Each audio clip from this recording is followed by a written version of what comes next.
मेरा नाम लियाकत शाहवानी है। मैं इस वक्त as a sports person of the government of Balochistan serve कर रहा हूँ। मेरी पैदाइश कोयटा की है और मेरा ताल्लुक शाहवानी कबीले से है। शाहवानी कबीला बलोच ट्राइब है और घर मेरा सरियाब रोड पे वाक़ है। और शाहवानी कबीला जो है ये कोयटा, मस्तुंग, कल्लात, चागी, मशके और कच्ची में आबाद हैं। लेकिन मेनली जो है शाहवानी जो मेजॉरिटी है वो कोयटा और मस्तुंग इन एरियाज में है। और कोयटा के ये कदीम तरीन कबीला है जो वहाँ पे आबाद हैं। तालीमी सफ़र का आगाज़ उसी कोयटा ही से हुआ। प्राइमरी स्कूल भी वहाँ पर पढ़ा, फिर संडे मनाई स्कूल में, वहाँ से मैंने वो हाई स्कूल में मेरा रहा। और सियासी सफ़र का आगाज़ जो है वो 6th क्लास से ही हुआ और बलोच स्टूडेंट्स ऑर्गेनाइजेशन के साथ जो है एज ए स्टूडेंट वर्कर रहा। और फिर 8 जमात में 1990 में मैं Sandeman high school Baloch students organisation का डिप्टी सेक्रेटरी भी रहा। और फिर उसके बाद यहीं से जो सियासी सफ़र का आगाज़ है वो कंटिन्यू रहा। फिर कॉलेज में, यूनिवर्सिटीज़ में, और यूनिवर्सिटीज़ में भी अमली सियासत का भी शौक रहा। और फिर सियासत को समझने के लिए उसको पढ़ना ज़रूरी था। तो यही जो शौक है ये मेरा कैरियर बना। और मैंने बलूचिस्तान यूनिवर्सिटी से ही फ़िलासफ़ी, पॉलिटिकल साइंस और इंटरनेशनल रिलेशंस में मास्टर डिग्री हासिल किए। फ़िलासफ़ी पढ़ने का शौक जाहिर है कि जो BSO बलूचिस्तान ऑर्गेनाइजेशन वो लेफ्ट ओरिएंटेड एक सेकुलर लिबरल जमात और के ओनर के साथ साथ एक नेशनलिस्ट एक स्टूडेंट ऑर्गेनाइजेशन थी, अब भी है। अब उसके काफ़ी मुख्तलिफ ब्रांचेस भी बन गए। तो BSO में रहे और फिर जो लेफ्ट ओरिएंटेशन पॉलिटिक्स है उसको पढ़ा। उसके साथ फ़िलासफ़ी में जो डेमोक्रेट्स हैं, जो लिबरल्स हैं और जितने भी जो हमारे सिलेबस में थे या आउट ऑफ सिलेबस, चूँकि फ़िलासफ़ी से मैं बड़ा इंस्पायर रहा हूँ और फिर ख़ुसूसन पॉलिटिकल फ़िलासफ़ी। और ये सफ़र फिर आगे बढ़ते बढ़ते पॉलिटिकल ऑर्गेनाइजेशंस को समझना, इंटरनेशनल इकोनॉमी को समझना, इंटरनेशनल रिलेशंस को समझना, ये वो एक ज़हनी मेरा एक सफ़र है जो मुझे किताबों की तरफ राग़िब करता चला गया। और किसी ज़माने में तो प्रैक्टिकल पॉलिटिक्स से ज़्यादा मैं किताबी कीड़ा बन गया था और सुबह शाम ही स्टडी किया करता था।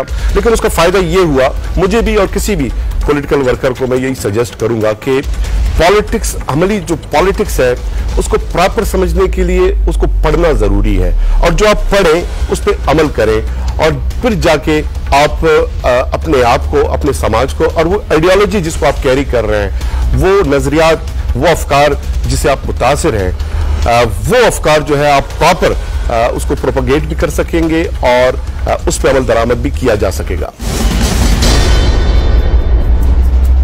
बलोच स्टूडेंट्स ऑर्गेनाइजेशन जो है ये एक ऐसा स्टूडेंट ऑर्गेनाइजेशन है जो 1967 में जो मारिज़ वजूद में है। और बलूचिस्तान में अक्सर जो पॉलिटिकल लीडरशिप है, जो कॉडर जो वर्कर्स हैं, वो BSO की पैदावार हैं।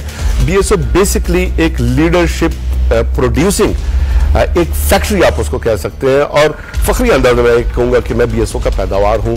तो BSO से फिर होता हुआ जब यूनिवर्सिटी ही में किसी मरहले पे जाके जो मदर पार्टी थी हमारी Balochistan national movement BNM, doctor Abdullah Baloch साहब उस वक्त उसके हेड थे, डॉक्टर मालिक बलोच साहब उसके रूरवा थे उस वक्त।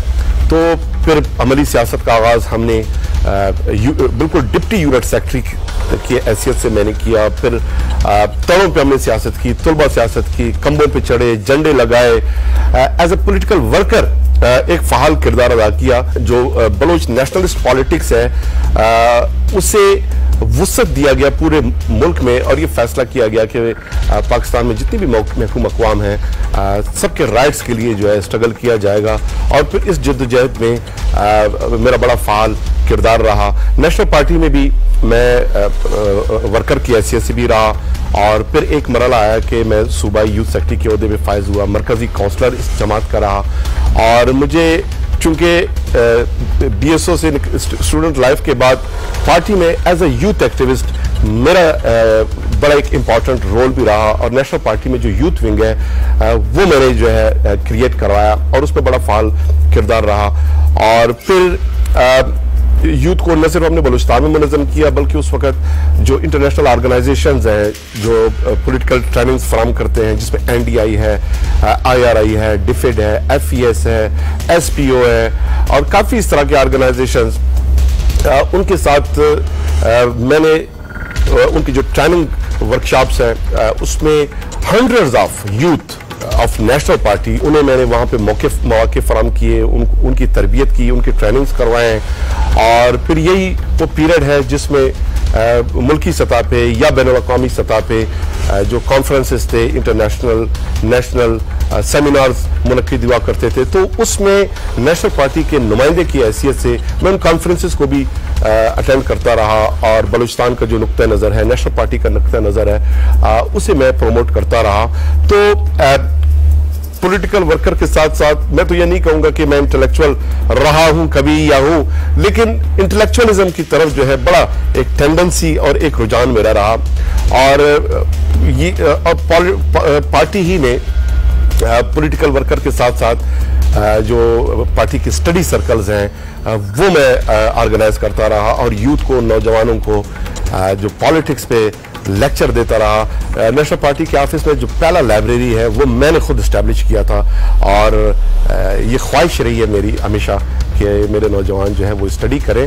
और इसी सफ़र में आगे बढ़ते बढ़ते फिर जैसे मैंने जिक्र किया कि हंड्रेड्स ऑफ ट्रेनिंग वर्कशॉप्स में नेशनल और इंटरनेशनल उसमें पार्टिसिपेट करता रहा, सेमिनार्स में पार्टिसिपेट करता रहा। और फिर 2007 में पाकिस्तान की जो पहली यूथ पार्लियामेंट है जिसको पिलडेट ने एस्टैब्लिश किया था, उसमें 1000 के करीब एप्लीकांट्स पहले आए और उसमें काफ़ी शॉर्टलिस्ट हुए, लेकिन पूरे पाकिस्तान में उन इंटरव्यूज़ में मैंने टॉप किया था। और 2007 में फिर मैं यूथ पार्लियामेंट पाकिस्तान का मेंबर रहा और वहाँ पे भी मेरा एक बड़ा फाल किरदार रहा।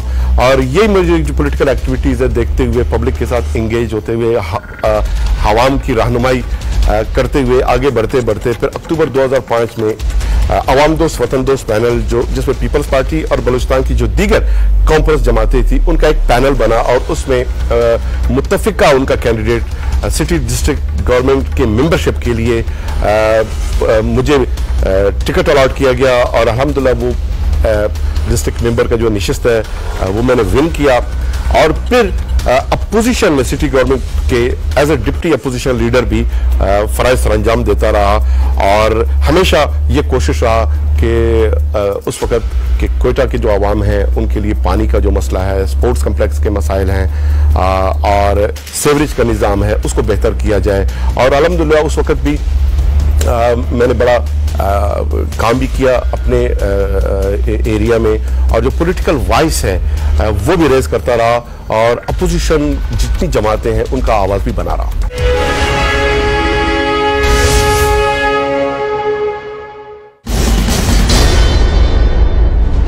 अपना पैगाम मैसेज कन्वे करने के लिए मैं एज अ मुकर्रर बड़ा शोला बयान मुकर्रर में मशहूर हुआ करता था अपनी दोस्तों में, तो तकरीरें भी किया करता था, टॉक्स प्रेस टॉक में भी जाया करता था और न्यूज़ जो है पेपर्स में अखबारात में मेरे बयान भी छपते थे। लेकिन मैं फिर भी मुतमईन नहीं था, उस वक्त ये सोशल मीडिया भी आया नहीं था।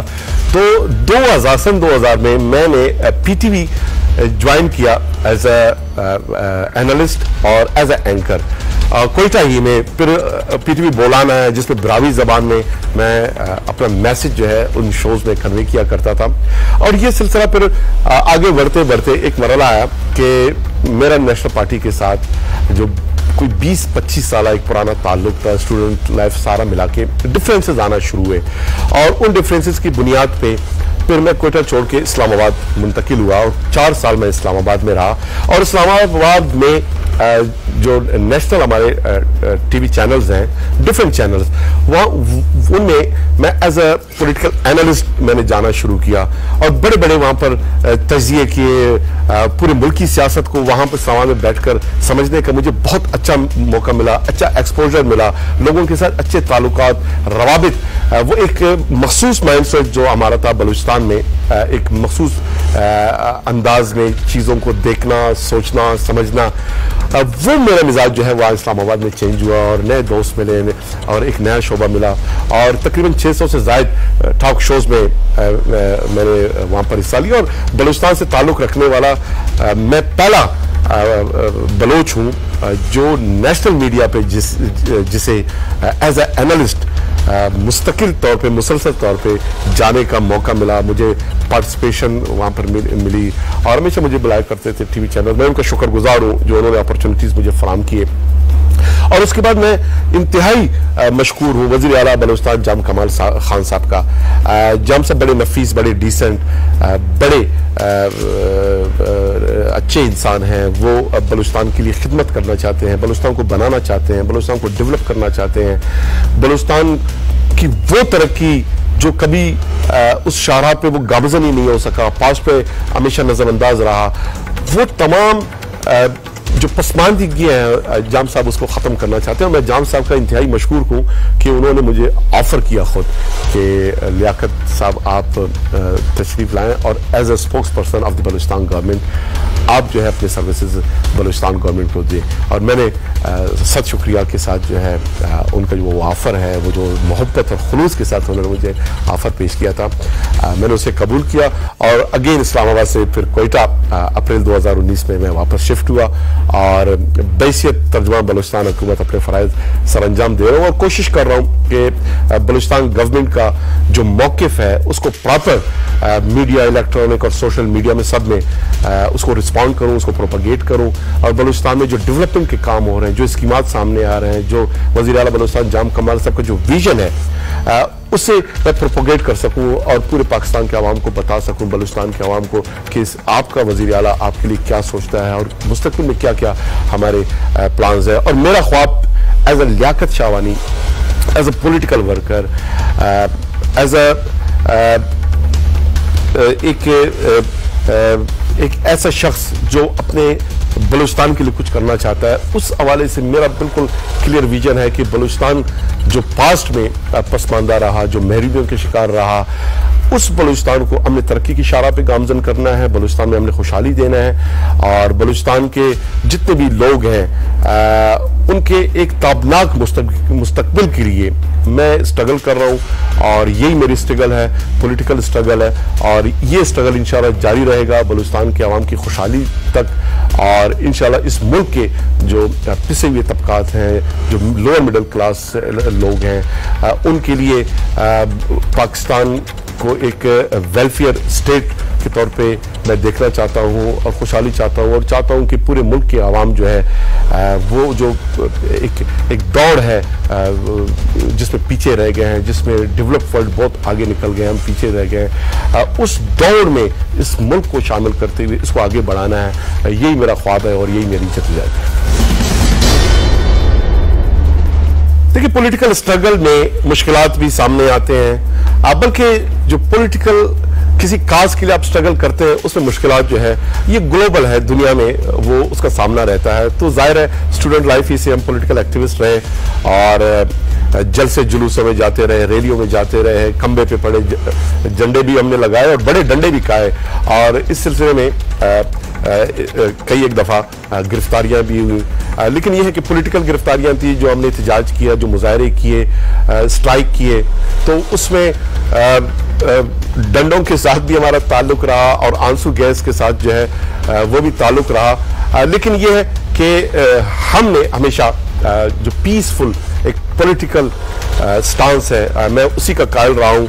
रोज़ अव्वल से पुरअमन सियासी जदोजहद को एक बेहतर तरीके एक बेहतर स्ट्रेटजी समझता हूँ और यही वो हिकमत अमली है जिसे मैं पूरे बलोच कौम के लिए, पूरे इस मुल्क के शहरियों के लिए उसको बेहतर समझता हूँ। और आई बिलीव इन इट कि आप peaceful means of political struggle से बहुत कुछ अचीव कर सकते हैं। आप देखिए 18th अमेंडमेंट वो एक बहुत बड़ी अचीवमेंट है जिसे पाकिस्तान की सियासी जमातों ने ख़ुसूसन बलूचिस्तान में एक बहुत बड़ा मुतालबा रहा है शुरू से प्रोविंशियल ऑटोनॉमी का, और इतना बड़ा अचीवमेंट जो है अप्रैल 2010 में 18th अमेंडमेंट की शक्ल में सामने आया। एंड आई बिलीव कि मजीद जो बलूचिस्तान के राइट्स हैं या किसी भी एक सूबे के राइट्स हैं जो अपने सूबाई खुद मुख्तारी को मैक्सिमम वो डिमांड करते हैं, तो कॉन्स्टिट्यूशनल अमेंडमेंट के जरिए, लेजिस्लेशन के जरिए, पॉलिटिकल स्ट्रगल के जरिए, नेगोशिएशन के जरिए, डायलॉग्स के जरिए ये सारे राइट्स जो है वसूल किए जा सकते हैं। और यही एक सियासी मेरे सफ़र में नज़रियाती तौर पे मेरा एक ट्रेंड रहा है, एक मिजाज रहा है। और मैं समझता हूँ कि ये जो मिजाज है ये हम सबका मिजाज होना चाहिए, और इसी से हम पॉलिटिकल जो अचीवमेंट है वो अचीव कर सकते हैं, हासिल कर सकते हैं।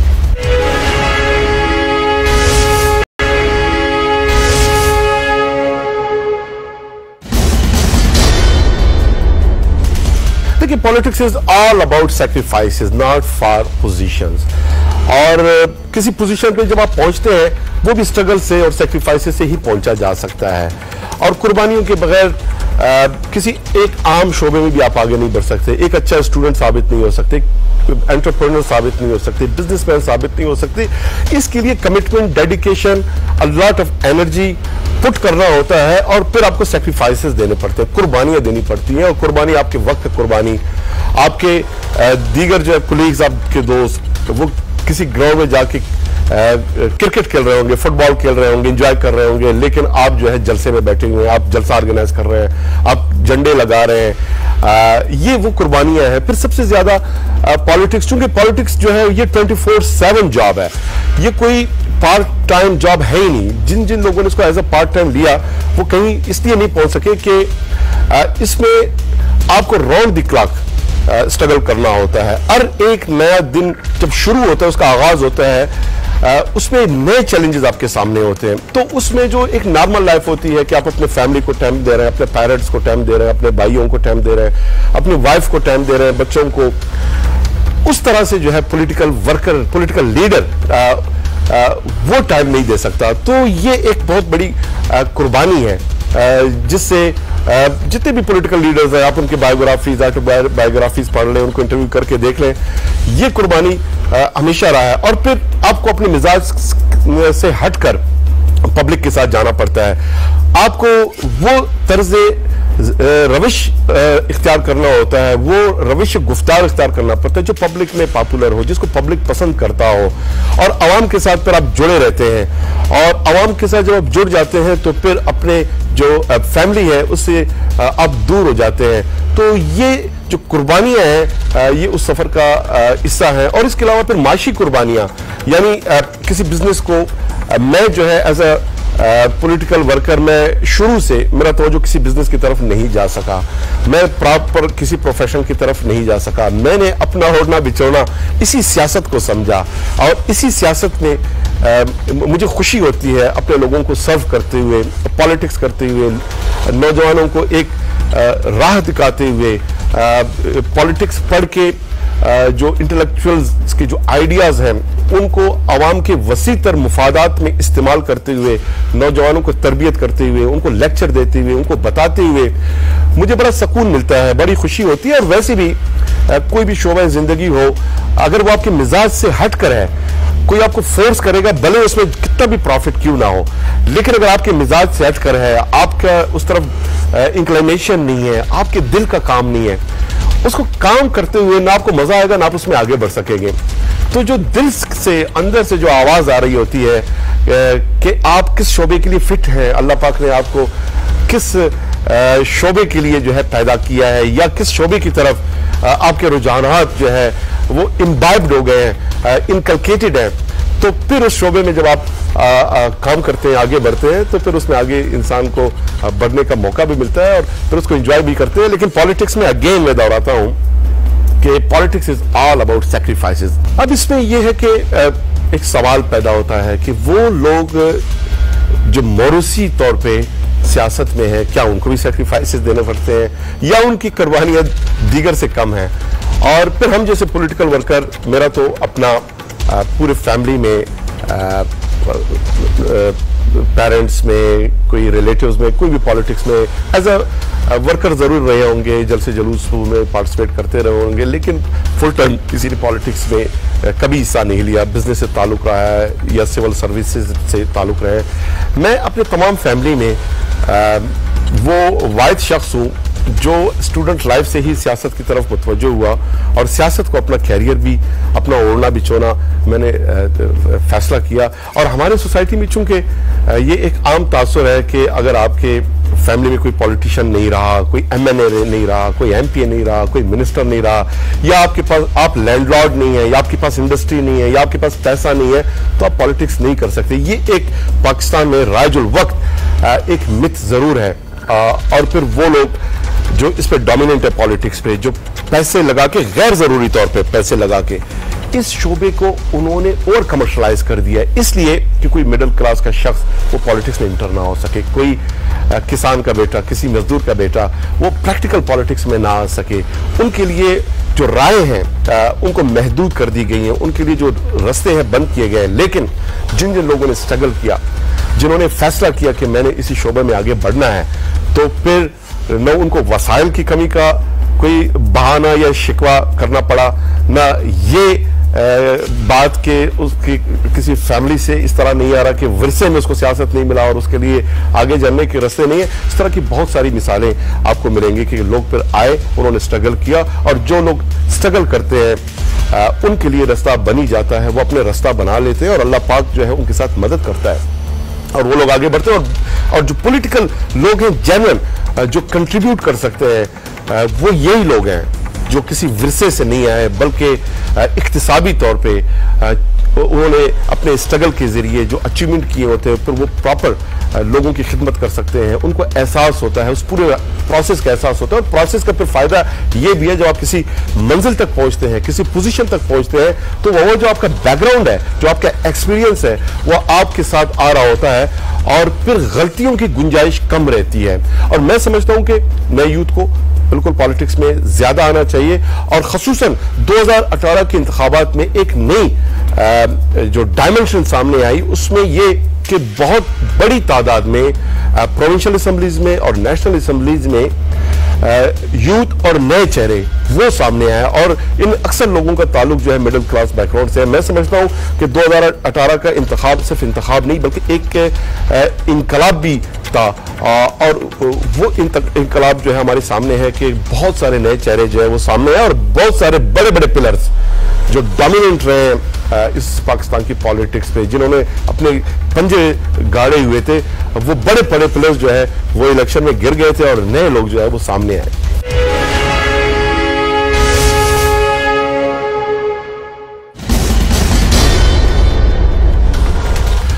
अब स्पोर्ट्स जो है हेल्दी लाइफ के लिए बहुत ज़रूरी है, और अरे एक स्टूडेंट लाइफ ही में अर्ली एजेस में जो लोग स्टूडेंट्स नहीं भी होते वो स्पोर्ट्स की तरफ आ जाते हैं। कुछ ना कुछ लोग खेलते रहते हैं, किसी ना कोई हॉबी इंसान का होता है। मेरा शुरू से बहुत बड़ा पॉलिटिक्स के साथ साथ जो है शगफ जो है वो स्पोर्ट्स की तरफ, खसूसन मार्शल आर्ट्स की तरफ था, कंगफू।